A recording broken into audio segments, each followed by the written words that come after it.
And he refused efforts to release Nelson Mandela. This is Ronald Reagan. And to this day, many of the people alive, Dick Cheney, for example, was of those who opposed the ANC and considered Nelson Mandela to be a terrorist. This is Dick Cheney, who was our vice president. Back in the early 80s, the same people who are now spouting forth their praise and their accolades, 20 years ago, these same people were against this man. But, my dear brothers and sisters, what do we learn from this? The truth shall prevail. The truth and justice shall prevail. That in the end, it doesn't matter what people label you. If you are standing up for that which is right, mankind must be acknowledging eventually that that was right. Allah Azza wa Jal has says in the Quran that the haqq and the batil, when they clash together, the haqq shall always win, even if it takes some time. But the haqq will eventually win over the batil. And there is no doubt that in this particular battle, don't bring theology in. We're not saying Nelson Mandela was a mujahid fi sabilillah. We are saying Nelson Mandela stood up and struggled for that which is right, which is decency, dignity. Black and white, there should be no difference between them. We all know this to be true. And Nelson Mandela stood up for that. And he fought and he suffered like hardly anybody has suffered. More than a quarter of a century put in jail. And he did not sign any paper to excuse himself. He did not apologize because he could not apologize for the truth. And perhaps, my dear brothers and sisters, perhaps the respect that mankind has given him is his reward from Allah Azza wa Jal, because Allah gives that respect.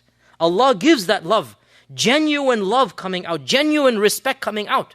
Acknowledgement of the nature of this man. Why is it that all of mankind, by and large, looks up to this person in our time? Perhaps this is his reward. And as for the akhirah, we leave it to Allah. As we said, we don't speak of the akhirah. But there is no denying that being famous and respected and loved is a gift from Allah. تُعِزُّ مَن تَشَاءُ وَتُذِلُّ مَن تَشَاءُ. And this man, Allah had given him izzah on this earth. And this shows us, my dear brothers and sisters, that we as Muslims, he didn't even believe in our religion, yet he did what he did.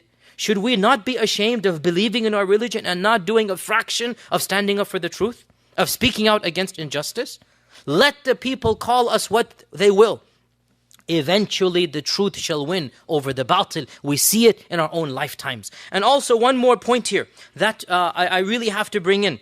And that is that the anti-apartheid movement of South Africa, which Nelson Mandela was one of the leading figures of, many of us do not know that the Muslims were very much involved in the anti-apartheid movement. They were an integral part of the anti-apartheid movement.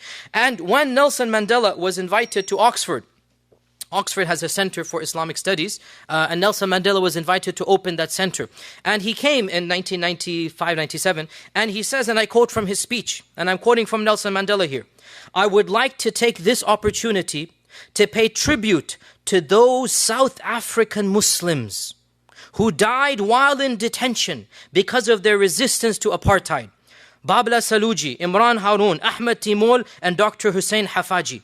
They represent the involvement of the Muslim community in the struggle for justice and freedom, as does the presence of Muslims as ministers and in the highest office of our judiciary in the new democratic political dispensation of our country." End quote. In other words, Nelson Mandela is saying that I honor those Muslims who also were fighting on our side. And this was a fight that Muslims should have gotten involved in, and they did get involved in. Because Muslims were not only suffering themselves as second, third class citizens, but they're fighting for the truth, and that is freedom for all, justice for all, equality for all. And what happened when the Muslims stood up for this racist regime, and they fought hand in hand with those who were struggling? The Muslims of South Africa are, in my humble opinion, the most respected and honored Muslims of the Western world by their governments.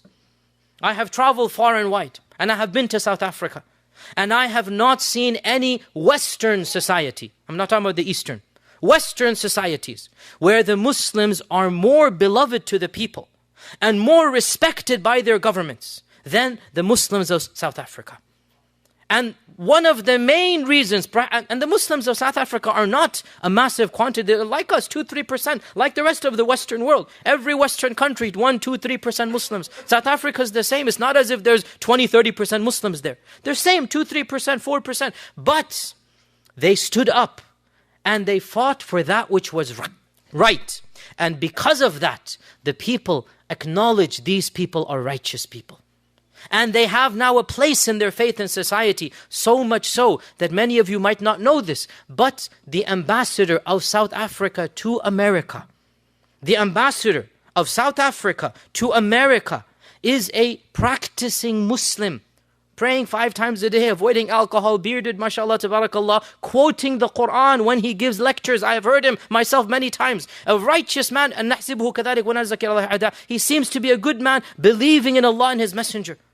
Now, South Africa could have appointed anybody, especially to the most honorable ambassadorship in the whole world, and that's to America. But they wanted to appoint somebody who was qualified for the job, and the person they appointed fought in the anti-apartheid movement. He was jailed because of this. He was a part of the ANC. He was a part of the Nelson Mandela movement. They couldn't care about his religion because he's walked the walk along with talking the talk. And this leads me to my final point, my dear brothers and sisters. We should compare ourselves here in America with that reality of South Africa. The fact of the matter is that most of us here have not done the types of struggles, the types of standing up for truth and justice, that society then will look at us and say, oh, these are a people, they stand up for their values and principles. Most of us, we live isolationist lives. We just worry about ourselves, my house, my children, my masjid.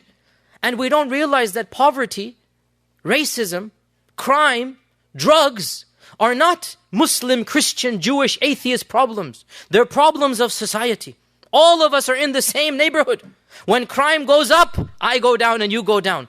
When alcoholism, when drug abuse goes up, we all suffer. When immorality spreads, my children also suffer.